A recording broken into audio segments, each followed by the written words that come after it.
Au lever du jour, dans la campagne normande, une antenne cherche un signe de vie.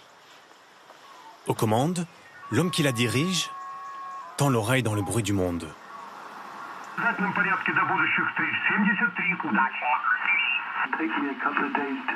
Avant de lancer son appel. Fox 5, Lima, India, Tango, appel 20 mètres, appel général. Il s'appelle F5LIT, comprenez ? Mon prénom est Emmanuel, mais mon indicatif est F, parce que j'habite en France, et F5LIT, voilà. Donc c'est l'administration qui m'a donné cet indicatif. On ne le choisit pas.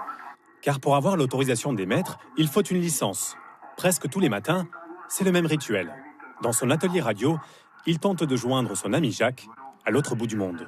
Je voudrais appeler mon collègue de Nouméa. La fréquence est-elle occupée? Anybody using this frequency? Alors, il cherche. Affine encore son pointage. Grâce à son antenne de 18 mètres, l'onde radio va rebondir sur les couches de l'atmosphère et parcourir 18 000 km jusqu'à Jacques. Le signal commence à monter, on entend un peu mieux. Mais... Quand soudain... Oui, SK8GU est présent sur la fréquence. Ah, salut Jacques, heureux de te retrouver là. Il y avait un petit moment que je ne t'avais pas contacté. J'espère que tu vas bien. Directement sur les... Cela fait 7 ans que les deux hommes échangent par radio sans jamais s'être vus. Une amitié rendue possible grâce à leur passion commune.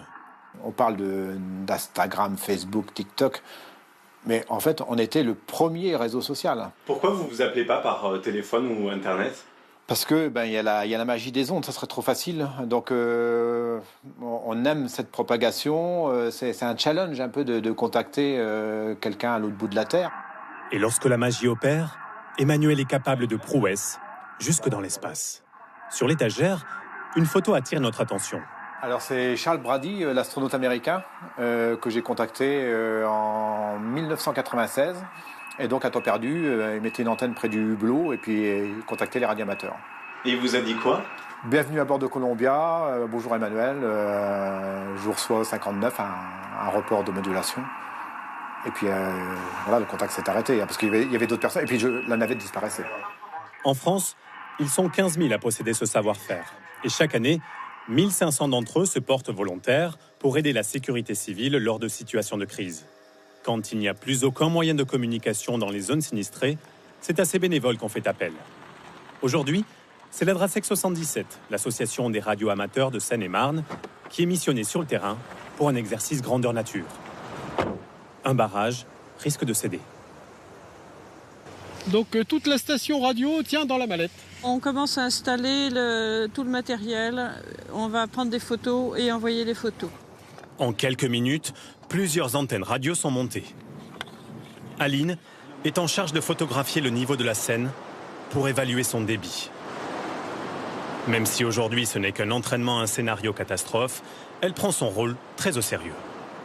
On est amené à communiquer avec la préfecture, avec les commandants des pompiers, avec le COGIC, donc le centre de commandement à Paris. Donc c'est sérieux. Ces simulations sont obligatoires. Il y en a 4 par an.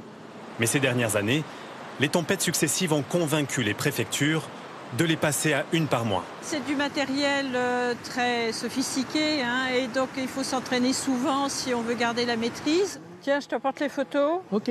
En quelques secondes, Voilà, donc photos, je récupère les photos. mails, vidéos sont transmises à des dizaines de kilomètres de là, au centre opérationnel de crise. Donc j'envoie une photo de l'écluse. Portable COGIC. Connexion effectuée, vous pouvez transmettre l'image. Le COGIC, le voici, en plein cœur du ministère de l'Intérieur.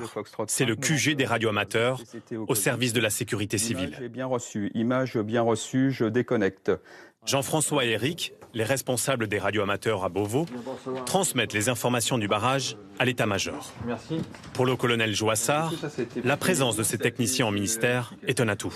Il y a un maillage particulier, ils sont présents sur l'ensemble du territoire, donc avoir une expertise, une technique telle que les radioamateurs au sein de nos effectifs, c'est important pour pouvoir réagir en cas de crise majeure. Parmi les techniques utilisées par les radioamateurs, il y a aussi la plus ancienne, le Morse. Nous sommes au plus grand radioclub de France, à Provins, et aujourd'hui, c'est jour de compétition. Bienvenue au championnat du monde de Morse. Pour Franck et son équipe, comme pour les 35 000 autres participants à cette épreuve dans le monde, la règle du jeu est simple. Contacter en morse le maximum de radioamateurs sur Terre en 48 heures chrono. Plus tu contactes des gens qui sont loin, en résumé, plus ça fait de points. Un jury aux États-Unis validera ensuite ces points et proclamera un champion. Pour l'heure, il faut tenir le rythme. Et pour cela, Franck utilise les grands moyens. Je veux entendre des gling, gling, gling, gling, gling. La sonnette, c'est quoi? J'ai été acheter ça sur Internet et j'ai dit, bah voilà les gars, à chaque fois que vous faites un nouveau pays ou une nouvelle région du monde, vous allez faire un petit coup de sonnette. Ça permet de motiver les autres opérateurs également. Et les compétiteurs s'en donnent à cœur joie. Oh, let's go! C'est la Jordanie. Colombie. La nuit avance au rythme du score. Qu'importe la fatigue, ces passionnés iront jusqu'au bout de la nuit, toucher du bout des doigts quelqu'un à l'autre bout de la Terre. Ainsi va le petit monde des radioamateurs.